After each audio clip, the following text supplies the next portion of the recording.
In which situation would you use a PoE injector, a USB-C to Ethernet adapter with a cell phone?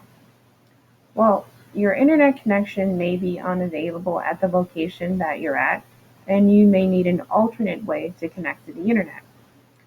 So here in the picture, there's the PoE injector, there's the Android phone, and this is the USB-C Ethernet adapter. What you would do, this would be the access point. You would take that Ethernet cable, plug it into the Ethernet adapter, and on your phone, what you would do is you would enable USB tether. Once you do that, it would automatically activate that internet connection. You do not need any software to run the Ethernet adapter or the PoE injector.